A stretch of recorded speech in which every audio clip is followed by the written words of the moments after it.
Sekarang, kita akan beranjak kepada topik utama kedua dalam pelajaran ini, pandangan Injili modern atas Pentatukh. Bagaimana pendekatan kaum Injili hari ini pada kelima kitab pertama Alkitab? Anda tentu ingat bahwa untuk tujuan kita di sini, kita telah mendefinisikan kaum Injili sebagai mereka yang berpegang pada otoritas penuh Alkitab. Memang, kaum Injili tidak selalu menerapkan keyakinan ini dengan cara yang persis sama. Tetapi seperti akan kita lihat nanti, komitmen pada otoritas Alkitab ini tetap mendorong kaum Injili untuk membahas Pentatukh dengan cara yang sangat berbeda dari para cendekiawan kritis modern.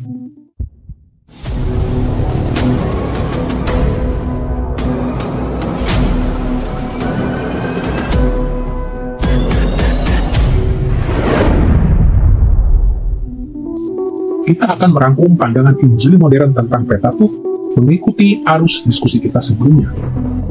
Pertama, kita akan melihat beberapa asumsi penting yang dapat membantu kita. Kedua, kita akan meneliti pandangan Injili tentang penulis Pentatukh. Dan ketiga, kita akan meneliti beberapa strategi interpretasi Injili yang utama. Marilah kita melihat lebih dahulu beberapa asumsi Injili yang penting. Kita akan membatasi pembahasan ini pada dua asumsi yang mengontraskan pandangan kritis dan pandangan Injili. Pertama, kita akan meneliti kepercayaan kita dalam supernaturalisme, dan kedua, kita akan melihat asumsi-asumsi kita tentang perkembangan historis iman Israel. Marilah kita melihat lebih dahulu kepercayaan kita pada supernaturalisme.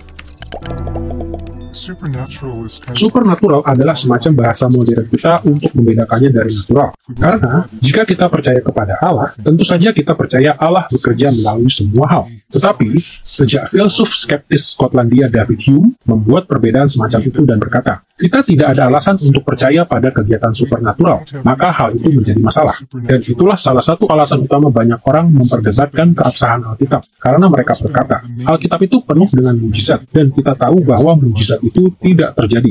Nah, bagaimana kita tahu mujizat tidak terjadi? Ya, karena David Hume membuktikan hal itu. Jika Anda menelitinya kembali, argumentasi itu sama sekali tidak benar. Salah satu titik kunci argumentasinya adalah bahwa kita tidak mempunyai saksi-saksi mata. Saksi-saksi mata yang dapat dipercaya, yang mengklaim adanya mujizat. Pastinya bukan di masa kini ketika kita dapat mengujinya. Namun, di zaman Hume sekalipun, ada saksi-saksi mata terpercaya yang mengatakan bahwa Allah masih melakukan perkara-perkara ajaib. Dan hari ini, kita melihat begitu banyak perkara ajaib. Dan jika mujizat masih terjadi hari ini, tentu kita lebih yakin lagi bahwa mujizat telah terjadi pada titik-titik waktu yang penting dalam sejarah keselamatan ketika Allah bekerja. Alkitab mengajarkan bahwa cara Allah mengendalikan sejarah pada umumnya mengikuti pola-pola yang dapat dikenali. Nalar dan ilmu pengetahuan adalah karunia-karunia Allah yang membantu kita untuk mengenali pola-pola ini. Dan karena itulah, kaum Injili menghargai dengan sepatutnya penelitian secara rasional dan ilmiah atas Pentatukh. Tetapi di saat yang sama, para pengikut Yesus juga tahu bahwa Allah sejak dahulu terlibat dan terus melibatkan dirinya secara supernatural di dalam dunia. Allah bertindak dalam cara-cara yang tidak lazim, cara yang melampaui, dan bahkan bertentangan dengan proses-proses biasa dan sebab-sebab alami. Keyakinan ini mempengaruhi studi kita tentang Pentatukh dalam banyak hal. Tetapi khususnya, hal ini meyakinkan kita bahwa Allah mengilhami dan mengawasi penulisan Alkitab ini. Jadi, Alkitab adalah firman Allah yang dapat dipercaya dan memiliki otoritas sepenuhnya. Tentu saja kita harus selalu berhati-hati agar jangan merancukan penafsiran-penafsiran kita dengan apa yang dikatakan Pentatukh sebenarnya. Penafsiran-penafsiran kita selalu terbuka untuk perbaikan. Tetapi dari sudut pandang Injili, apapun yang menurut Pentatukh benar adalah benar, karena ini diilhami oleh Allah.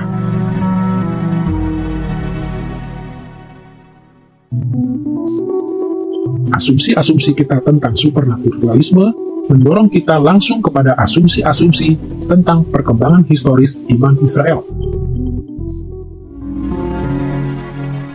Telah kita lihat bahwa para cendekiawan kritis modern berpendapat bahwa iman Israel berkembang secara alami mengikuti alur yang sama seperti semua agama lain di wilayah timur dekat pada zaman dahulu.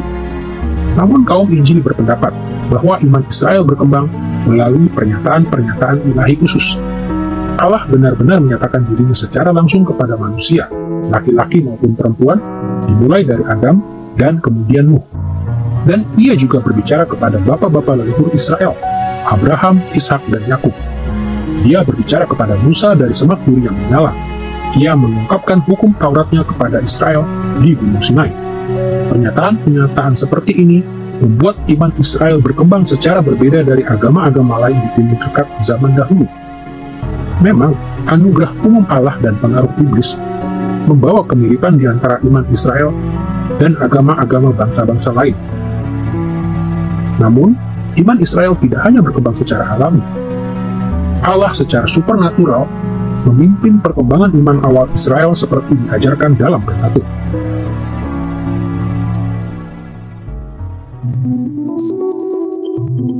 Kita telah membicarakan pandangan Injil modern dan asumsi-asumsi yang kontras dengan pendekatan kritis pada Pentatuk. Pandangan ini mendorong orang kepada keyakinan-keyakinan yang saling bertentangan tentang penulis Pentatuk. Para cendekiawan kritis menolak gagasan bahwa Pentatuk berasal dari zaman Musa. Namun, kaum Injili tetap mengukuhkan keyakinan Yahudi dan Kristen sejak zaman dahulu bahwa Pentatuk berasal dari Musa. Untuk menyelidiki pandangan Injili tentang penulis Pentatuk, kita akan melihat pada dua sisi. Pertama, kita akan mengamati beberapa bukti biblika untuk sudut pandang ini.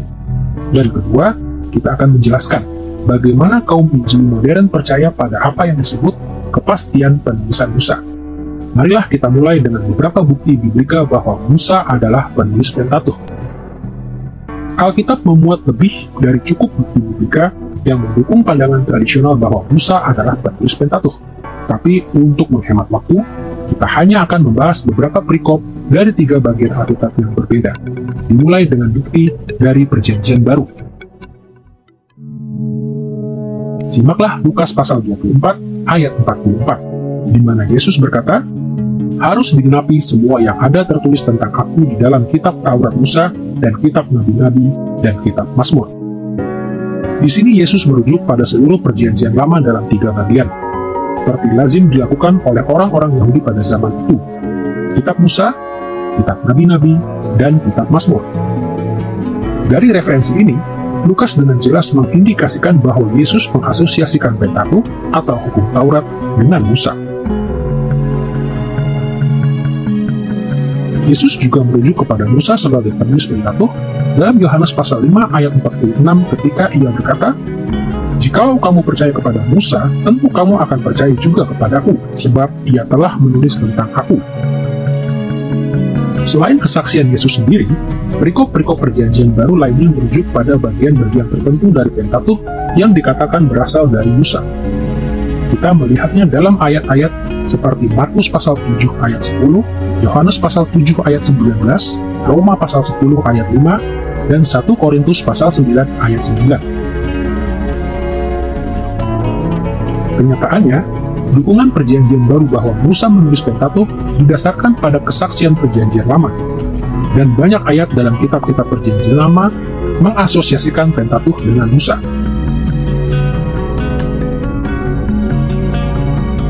Contohnya, simaklah 2 Tawarikh pasal 25 ayat 4 berikut.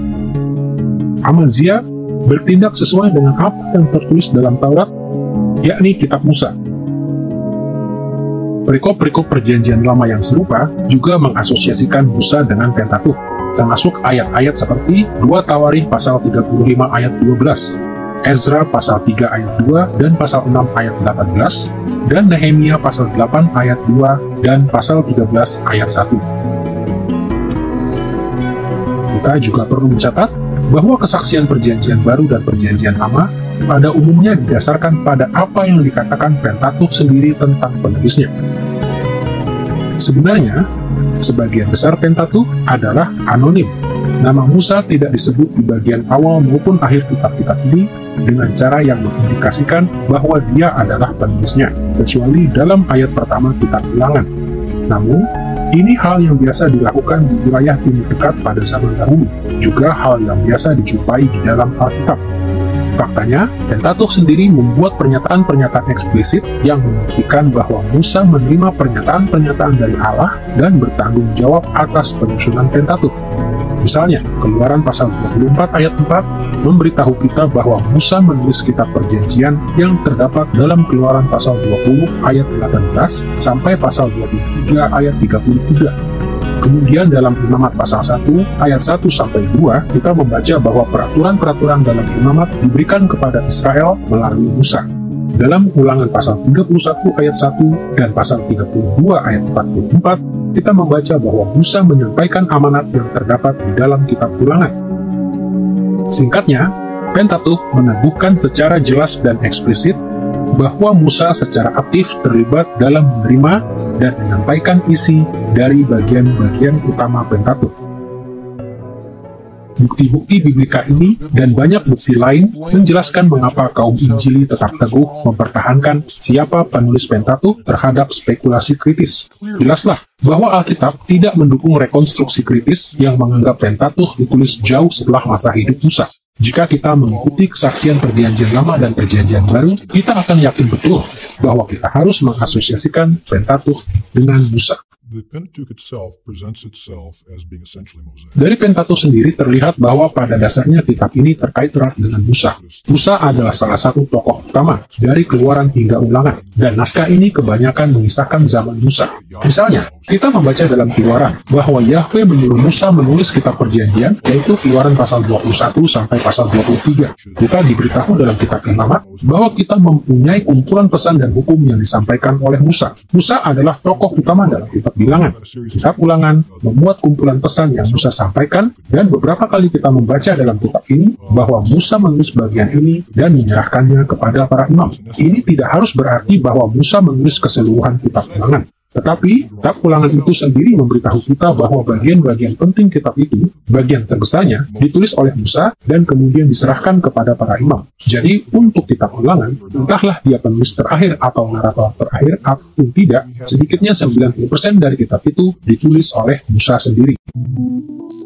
Setelah kita melihat bahwa gagasan dasar tentang Musa sebagai penulis didukung oleh bukti biblika, kini kita akan beranjak pada pembahasan kedua.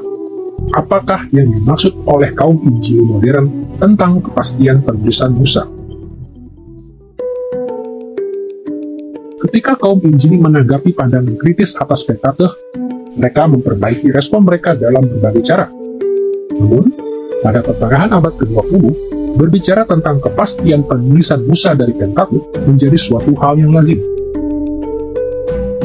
Dengarkanlah cara Edward J. Young merangkum pandangannya ini dalam tulisannya Introduction to the Old Testament atau Pengantar Perjanjian Lama yang diterbitkan pada tahun 1949 berikut.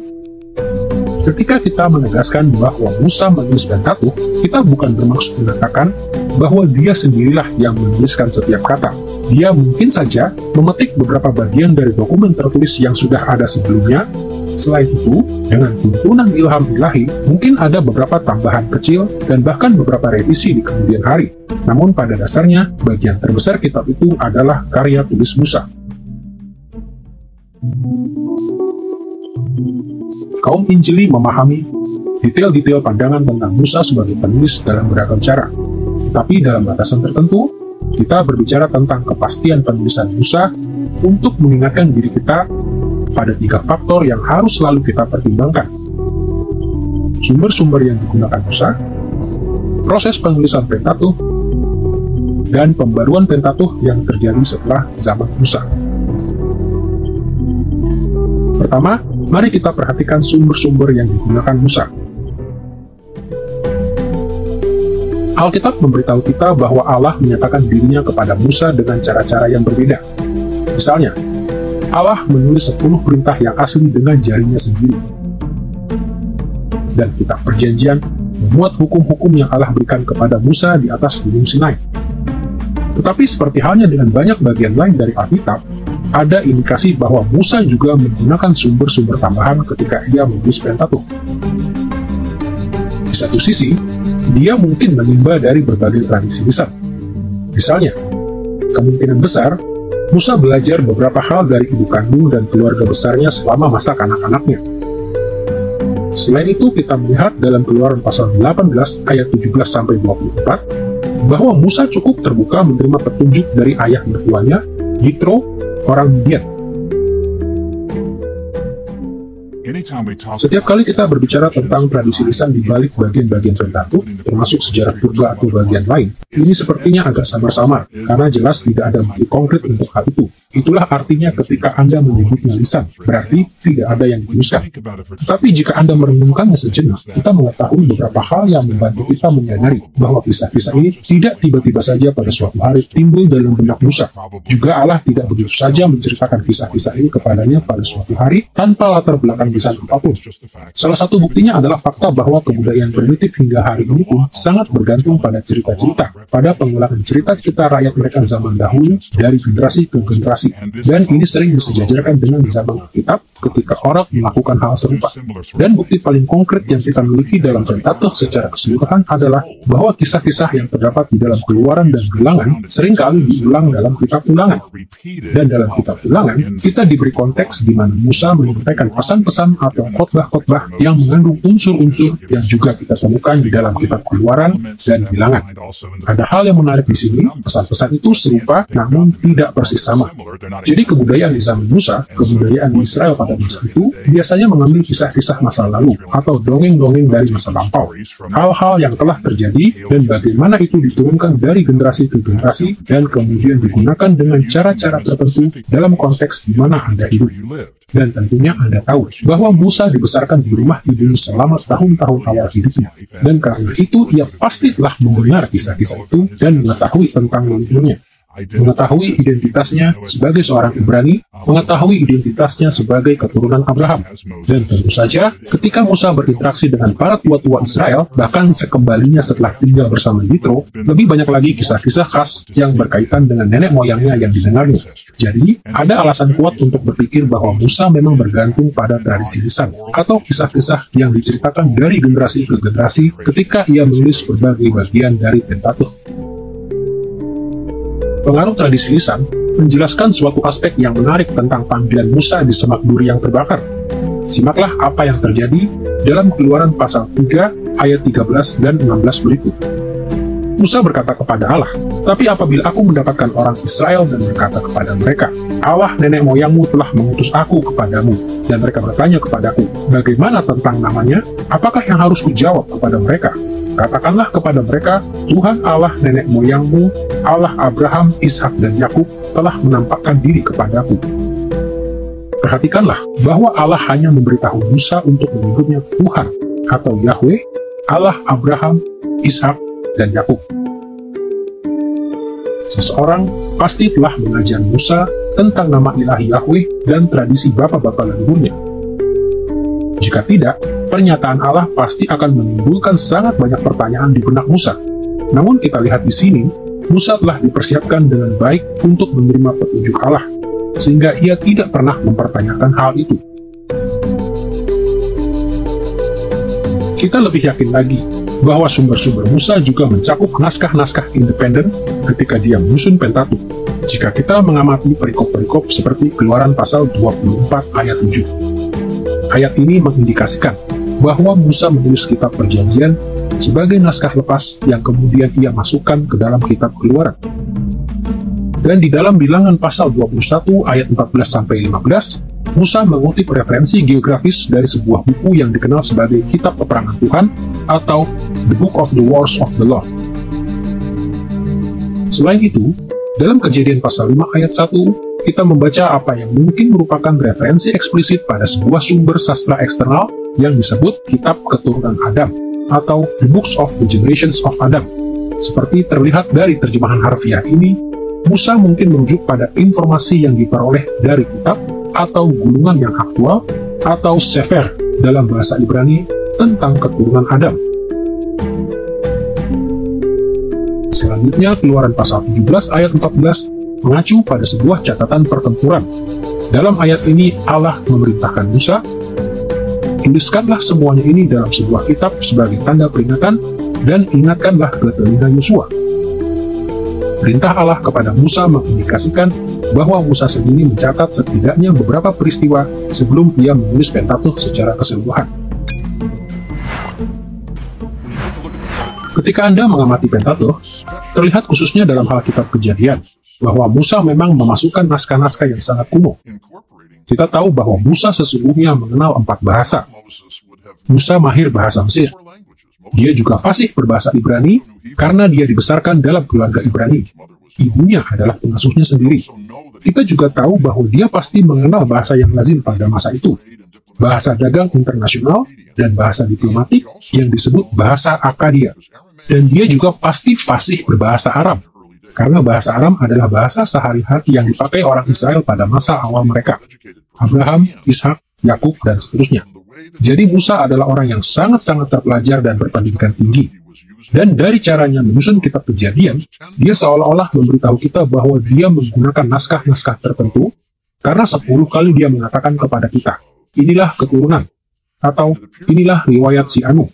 Dan rupanya, ini adalah kisah-kisah yang dia miliki, yang disimpannya baik-baik, yang mungkin diterjemahkannya dari beberapa bahasa asli. Sebagian mungkin dari bahasa Aram, atau sebelum itu bahasa Kanaan, ke dalam bahasa Ibrani yang dia tulis untuk membaca mula-mula kitab Kejadian. Tidak harus demikian halnya dengan kitab-kitab lain setelah Kejadian. Ketika Anda sampai di kitab Imamat dan Bilangan, dan seterusnya, dan tentunya Keluaran dan Bilangan, begitu Anda membaca 4 kitab terakhir Pentateuch, kitab-kitab itu ditulis Musa di tempat saat kejadiannya. Dia ada di sana. Dia yang melakukannya. Dan yang lebih penting, Allah melakukannya, karena sebagian besar dari kitab-kitab itu adalah firman Allah melalui nabinya. Selain mengakui sumber-sumber lisan dan sastra Pentateuch, ketika kaum Injili mengatakan bahwa Musa penulisnya, mereka juga mengakui bahwa Pentateuch sebenarnya ditulis melalui proses yang kompleks. Pertama, Musa menyampaikan sebagian besar dari Pentateuch melalui narasi lisan sebelum semua itu dituliskan. Pesan-pesannya dalam Keluaran dan Bilangan memberi kita contoh-contoh eksplisit tentang hal ini. Dan kemungkinan besar, bagian-bagian lain dari Pentateuch juga disampaikan kepada Israel secara lisan pada awalnya, dan baru kemudian dituliskan. Juga besar kemungkinannya, Musa mempekerjakan amanuensis atau sekretaris atau juru tulis untuk menulis Pentateuch. Kita tahu bahwa Musa dididik di lingkungan istana Mesir, jadi dia tentunya terbiasa dengan praktek yang lazim dilakukan, yaitu memakai juru tulis dan sekretaris untuk menuliskan dokumen-dokumen resmi. Sebagai pemimpin Israel, Musa mungkin menugaskan para juru tulis untuk menuliskan sebagian besar atau bahkan seluruh Pentateuch di bawah pengawasannya. Dari Alkitab, terlihat jelas bahwa penulis-penulis lain yang diilhami juga mempekerjakan sekretaris. Sebagai contoh, dalam Yeremia pasal 36 ayat 4, Nabi Yeremia secara eksplisit menyuruh muridnya Baruch menuliskan kata-katanya. Kita dapat melihat bukti dari praktek ini, terutama dalam gaya sastra Pentateuch yang tidak merata. Misalnya gaya naratif yang terlihat di berbagai bagian kitab Kejadian sangat berbeda satu dengan lainnya. Dan kita melihat perbedaan-perbedaan yang mencolok di antara bentuk baku dan pengulangan bahasa Ibrani dalam kitab Bilangan dan semua kitab Pentateuch lainnya. Kemungkinan besar, variasi seperti ini mencerminkan karya para juru tulis yang berbeda.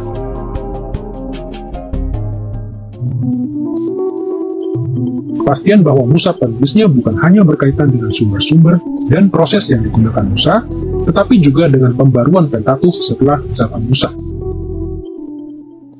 Telah kita lihat, para penafsir kritis beranggapan bahwa seluruh Pentateuch mencapai bentuk finalnya setelah Israel kembali dari pembuangan. Tapi kaum Injili berpendapat bahwa Pentateuch berasal dari zaman Musa. Namun ada beberapa bagian Pentateuch yang menunjukkan beberapa pembaruan editorial setelah zaman Musa. Nah, kita harus sangat berhati-hati ketika kita menentukan tanggal untuk bagian-bagian tertentu dari Pentateuch. Misalnya, beberapa penafsir berpendapat bahwa setiap perikop yang menyebutkan orang Filistin pastinya ditulis setelah zaman Musa. Tapi sudut pandang ini kurang meyakinkan karena setidaknya 3 alasan. Pertama, data arkeologis dari keberadaan orang Filistin di wilayah itu masih diperdebatkan. Kedua, Musa mungkin memakai istilah orang Filistin yang berarti musafir sebagai sebutan sosiologis.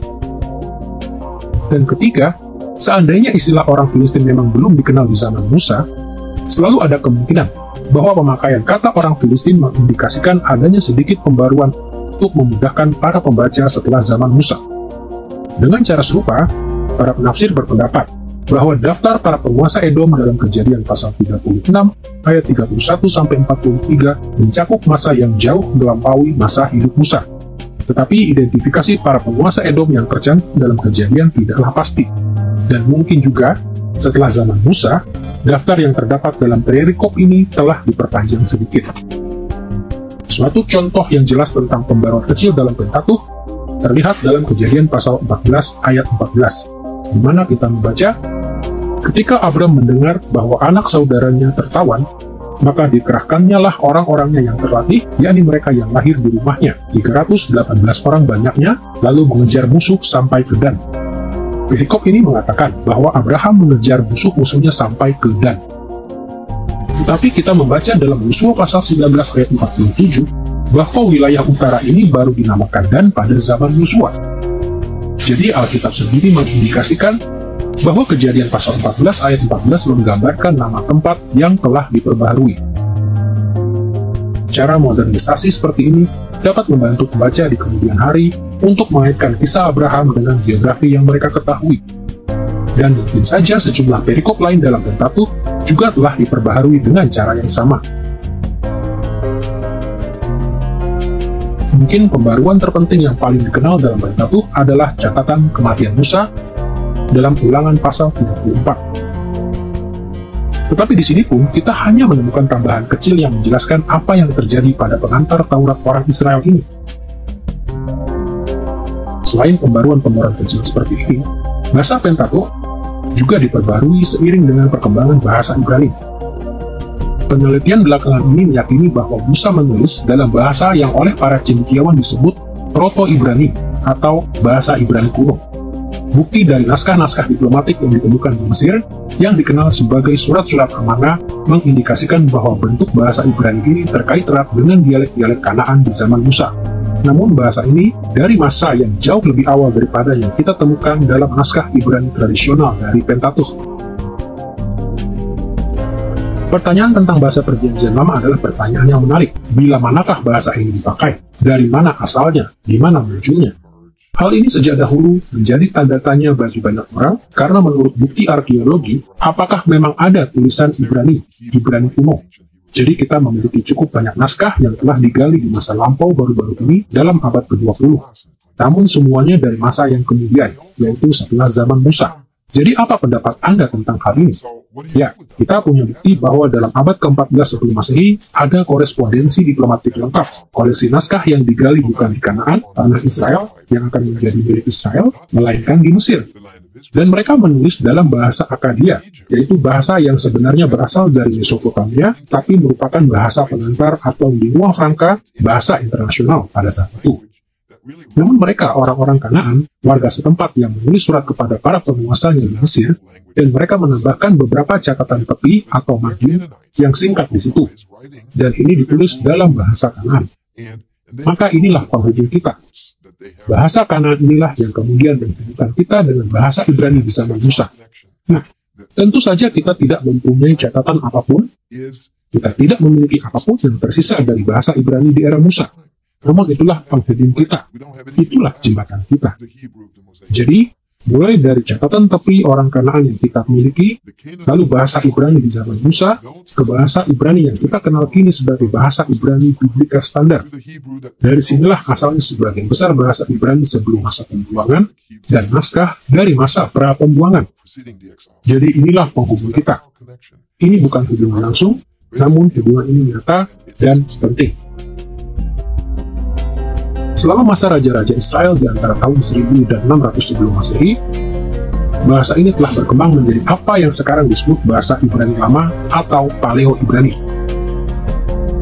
Banyak cendekiawan sependapat bahwa bagian-bagian Pentatukh mirip dengan bahasa Ibrani pada tahap ini. Misalnya bagian-bagian dari Keluaran pasal 15 dan Ulangan pasal 32. Namun sebagian besar Pentatukh, kosakata, ejaan, dan tata bahasanya sangat mirip dengan apa yang sekarang kita sebut sebagai bahasa Ibrani klasik. Suatu tahap dalam perkembangan bahasa Ibrani yang digunakan sekitar pertengahan abad ke-8 hingga awal abad ke-6 sebelum Masehi. Dari bukti-bukti ini, rupa-rupanya Proto-Ibrani yang digunakan Musa sendiri telah diperbarui ke Paleo-Ibrani. lalu di kemudian hari dimodernisasi menjadi bahasa Ibrani klasik, seperti yang sekarang kita miliki dalam Alkitab Ibrani.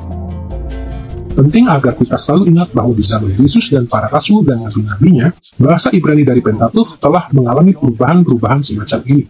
Tetapi fakta ini tidak menghalangi Yesus atau para pengikutnya untuk memandang Pentatukh di zaman mereka sebagai naskah yang benar-benar menampilkan tulisan Musa sendiri. Jadi sebagai pengikut Kristus masa kini, kita bisa yakin bahwa Pentatukh yang kita miliki sekarang sesungguhnya merupakan tulisan asli Musa. Sejauh ini kita telah melihat pandangan Injili modern dan membahas beberapa asumsi penting yang digunakan kaum Injili pada Pentatukh. Dan kita telah membicarakan pandangan kaum Injili tentang penulis bagian Alkitab ini. Kini marilah kita perhatikan bagaimana pandangan ini mempengaruhi strategi interpretasi kaum Injili dalam beberapa cara. Ada banyak cara untuk mendeskripsikan strategi interpretasi ini, tapi kita hanya akan membicarakan 3 panduan utama yang diikuti oleh kaum Injili. Pertama, kita akan membicarakan apa yang kita sebut interpretasi tematis.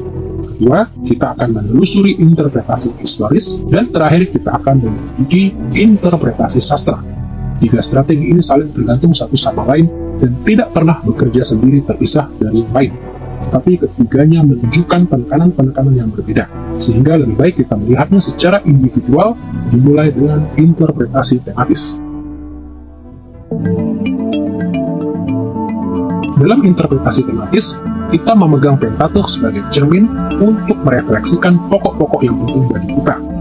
Kalangan Injil secara legal menekankan topik-topik atau tema-tema tertentu dalam bagian Alkitab ini. Tetapi akan kita lihat, setiap kitab dalam Pentatukh memiliki aturan prioritas sendiri. Jadi, Musa sendiri mungkin menekankan tema-tema ini atau mungkin juga tidak. Pendekatan ini merupakan karakteristik dari banyak interpretasi Kristen selama ribuan tahun.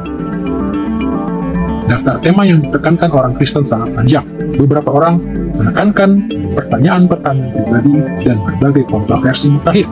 Orang-orang lain menggunakan Pentatukh untuk mendukung pandangan mereka dalam teologi sistematika tradisional. Misalnya, Pentatukh mengungkapkan banyak hal tentang Allah. Pentatukh juga meluangkan banyak waktu membahas berbagai aspek kemanusiaan dan mencurahkan banyak perhatian pada ciptaan lain pada umumnya. Nah, salah satu kelemahan terbesar interpretasi tematis adalah bahwa interpretasi ini sering meminimalkan fakta bahwa tema-tema asli Musa adalah untuk Bani Israel yang mengikuti dia menuju ke tanah perjanjian. Dan karena kurangnya perhatian yang diberikan pada konteks asli ini, interpretasi tematis seringkali hanya menyoroti tema-tema yang kurang penting. Namun, kita harus selalu ingat bahwa Perjanjian Baru mengesahkan pendekatan pada Pentatukh ini. Yesus dan para penulis Perjanjian Baru merujuk pada kitab-kitab Musa ketika mereka berbicara tentang tema-tema seperti pembenaran oleh iman, perceraian, iman dan perbuatan, dan sejumlah besar tema lain yang relatif kecil dalam bagian Alkitab ini.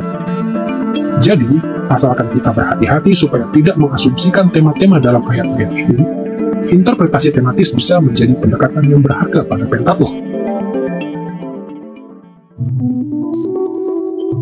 Selain strategi interpretasi berupa interpretasi tematis, kalangan Injili juga lazim melakukan penelusuran Pentatukh dengan apa yang kita sebut interpretasi historis.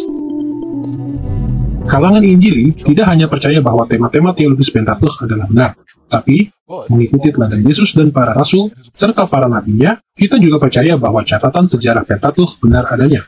Karena alasan inilah, kaum Injili sering menafsirkan Pentatukh sebagai sarana untuk menemukan apa yang telah terjadi di masa lampau.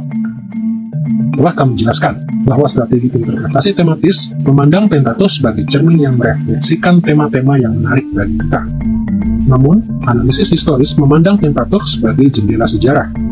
Kita seolah-olah melihat melalui kitab-kitab Musa untuk menjelajahi sejarah yang terletak di belakangnya.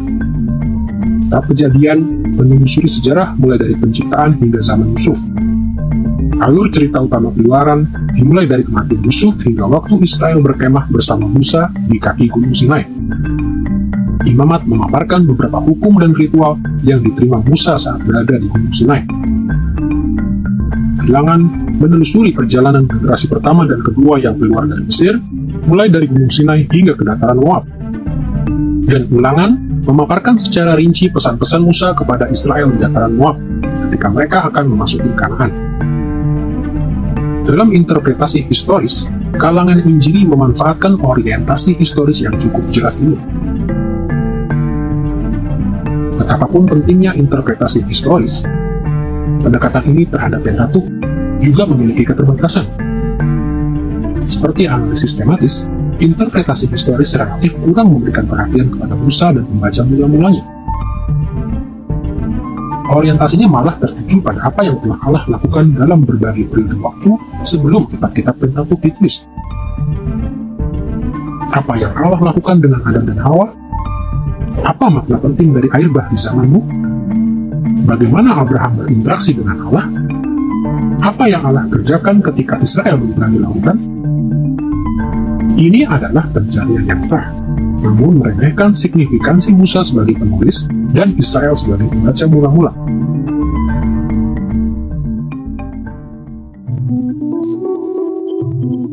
Memang, kalangan Injili telah menimba banyak manfaat dari interpretasi tematis dan interpretasi historis atas Pentatukh. Namun dalam dekade-dekade akhir ini, muncullah orientasi ketiga yang kita sebut interpretasi sastra.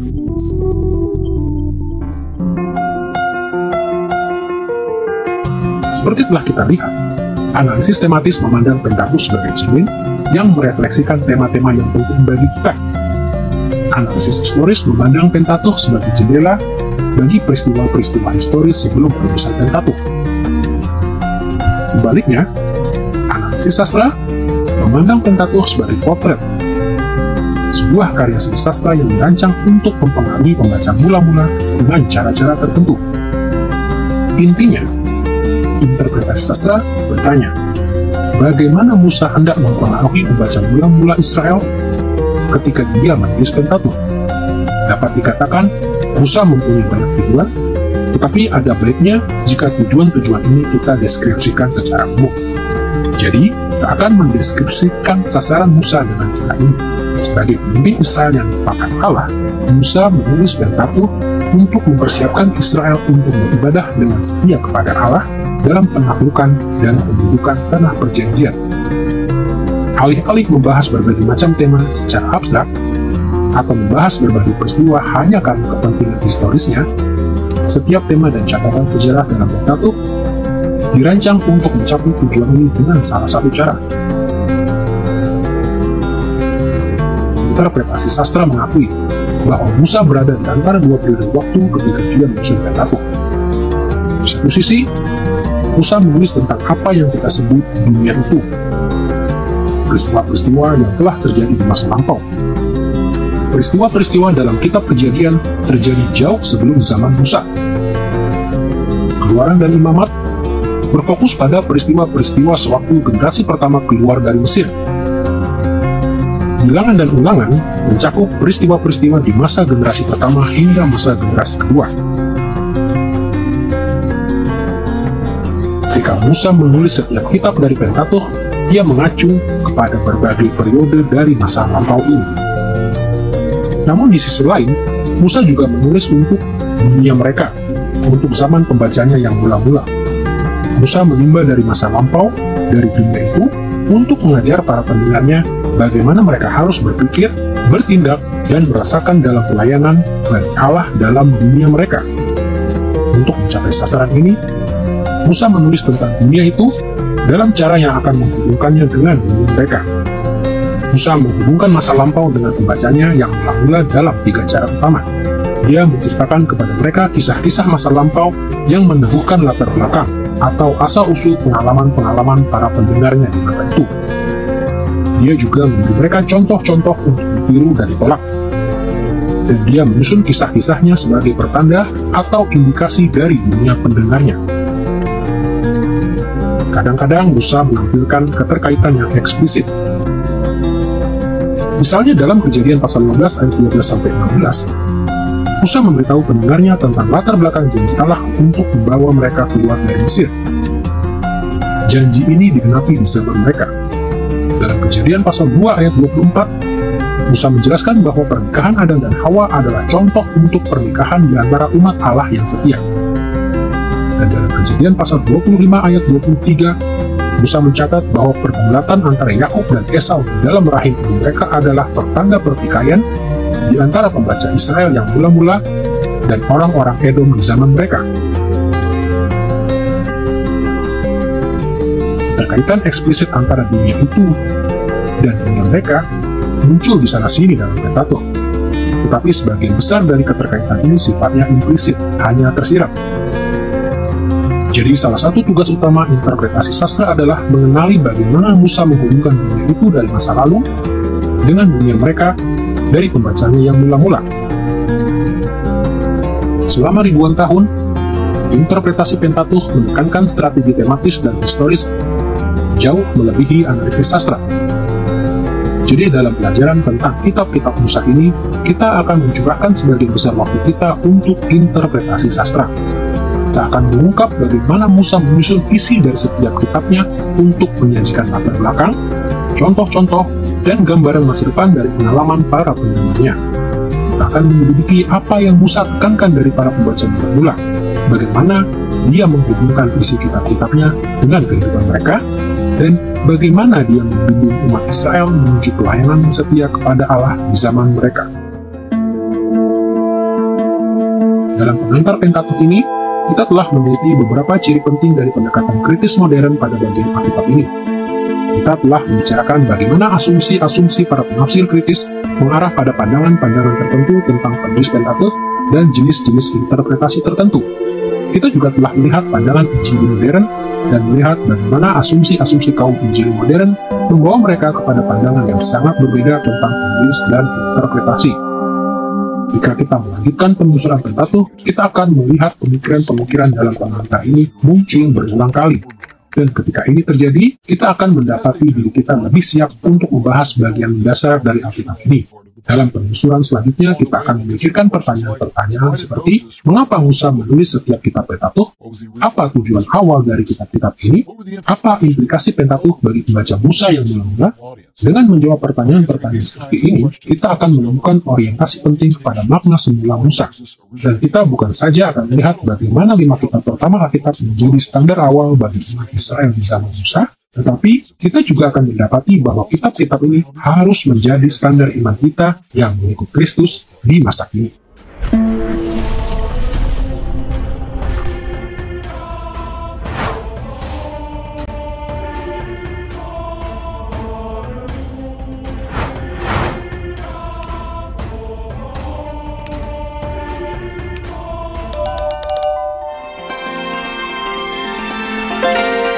I believe in God the Father Almighty, maker of heaven and earth.